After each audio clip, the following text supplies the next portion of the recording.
আসসালামু আলাইকুম সুপ্রিয় দর্শক, আশা করি সবাই অনেক অনেক ভালো আছেন। আমার আজকের আয়োজনে থাকছে চিংড়ি মাছের মালাইকারি। চলুন আর কথা না বাড়িয়ে দেখে নেওয়া যাক। তো এখানে আমি চিংড়ি মাছ নিয়েছি।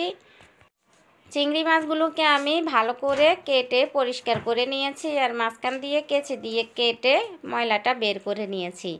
আর এখানে শাঁসলি কাঠি দিয়ে আমি আটকিয়ে নিয়েছি যাতে চিংড়ি মাছগুলো ছোট না হয়ে যায়। আর এখানে আমি লবণ হলুদ দিয়ে চিংড়ি মাছগুলোকে 10 মিনিটের জন্য মাখিয়ে রাখবো। আমার একটু ঠান্ডা লেগেছে তাই বয়সটা ভালো আসছে না। আর এই চিংড়ি মাছটা কিন্তু খেতে অনেক মজা। আরেকটা আছে বড় বড় চিংড়ি, ওইটার থেকে এটা কিন্তু অনেক মজা। তা আমি লবণ হলুদ দিয়ে মাখিয়ে এক পাশে রেখে দিব। চুলায় একটি প্যান বসিয়ে দিব। প্যানে আমি এখন পরিমাণ মতো তেল দিয়ে দিব।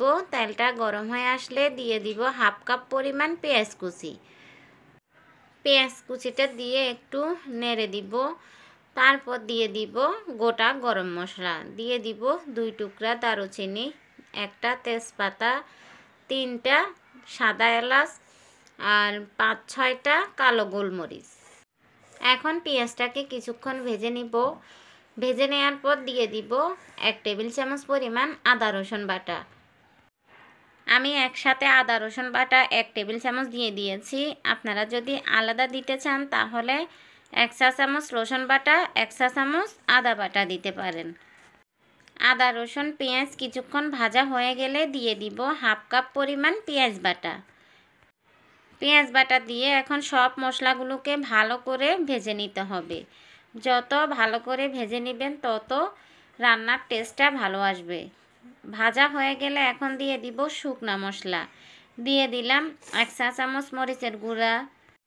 আপনারা ঝালটা আপনাদের পছন্দ অনুযায়ী দিতে পারেন। দিয়ে দিব 1 চা চামচ ধনিয়া গুঁড়া, 1 চা চামচ জিরা গুঁড়া। এখন সব কিছু মিশিয়ে নিব। মিশিয়ে নেওয়ার পর দিয়ে দিব হাফ চা চামচ পরিমাণ গরম মশলার গুঁড়া। সেই সাথে দিয়ে দিব স্বাদ মতো লবণ। লবণ দিয়ে মশলাটাকে ভালো করে মিক্স করে নিব। সামান্য পরিমাণ পানি দিয়ে মশলাটাকে ভালো করে কষিয়ে নিব। মশলাটা যত কষাবেন তত খাবারের টেস্টটা ভালো আসবে। আপনারা কিন্তু আমার প্রত্যেকটা ভিডিওতে দেখেন আমি মশলাটা ভালো করে কষিয়ে নিই এবং বলে দিই ভালো করে মশলাটা কষাতে। মশলাটা ভালো করে কষানো হয়ে গেলে দিয়ে দিব লিকুইড দুধ। আপনারা লিকুইড দুধের পরিবর্তে টক দই দিতে পারেন। আমার টক দই ছিল না তাই আমি লিকুইড দুধ দিয়ে দিয়েছি আর লেবুর রস দিয়ে দিচ্ছি, তাহলে টক দইয়ের কাজ হয়ে যাবে। অনেক সময় দেখা যায় বাসায় টক দই থাকে না, তাই আপনারাও লিকুইড দুধ দিয়ে আর লেবুর রস 2 টেবিল চামচ দিতে পারেন। দিয়ে এটাকে কষিয়ে নেবেন, তাহলে টক দইয়ের কাজ হয়ে যাবে। টক দই আর কিনতে হবে না। এখন দিয়ে দিব 3টা কাঁচামরিচ। কাঁচামরিচগুলোকে আমি মাঝখান দিয়ে চিড়ে দিয়েছি। এখন আরও কিছুক্ষণ মশলাটাকে কষিয়ে নিব। এখন দিয়ে দিব নারিকেলের দুধ। আমি নারিকেলের দুধটাকে হালকা কুসুম গরম পানি দিয়ে ব্লেন্ডার করে ছেঁকে নিয়েছি। পাতলা দুধ তৈরি করে নিয়েছি। এখন পুরোটুকু দিব না, সামান্য পরিমাণ দিয়ে আমি মশলাটাকে ভালো করে কষিয়ে নিচ্ছি। আমি এখানে নারিকেলের দুধ দিব 1 কাপ। এখন মশলাটা কষানো হয়ে গিয়েছে। এখন দিয়ে দিব চিংড়ি মাছগুলো। চিংড়ি মাছগুলো দিয়ে উল্টে পাল্টে মশলার সাথে মিক্স করে নিব। এটা কিন্তু খুব আলতো হাতে করতে হবে, না হলে চিংড়ি মাছগুলো খুলে যেতে পারে। আপনারা দেখে বুঝতে পারছেন আমি কিভাবে এগুলোকে মিশাচ্ছি, উল্টে পাল্টে দিচ্ছি। এক পাশ হয়ে গেলে আরেক পাশ উল্টে দিব। চিংড়ি মাছগুলোকে আমি মশলার সাথে উল্টে পাল্টে এগুলোকে কষিয়ে নিচ্ছি ভালো করে।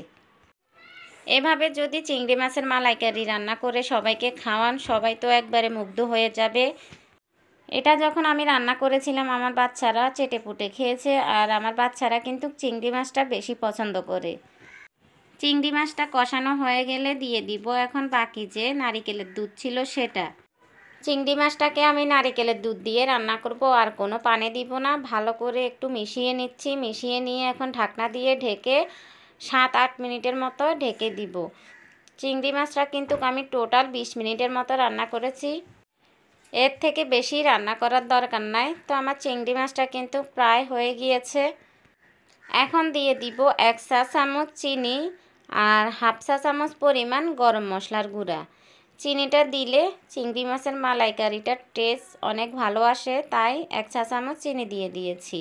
আপনারা চাইলে এখানে ঘিও দিতে পারেন, ঘি দিলে একটা শাহি শাহি ফ্লেভার আসে, খেতে কিন্তু মজা লাগে। এখন আমি ঢাকনা দিয়ে ঢেকে আরও 3-4 মিনিটের মতো রেখে দিব।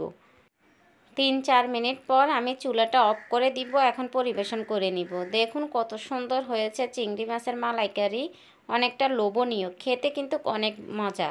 আপনাদের যদি ভালো লাগে লাইক দিবেন, কমেন্টস করে জানাবেন।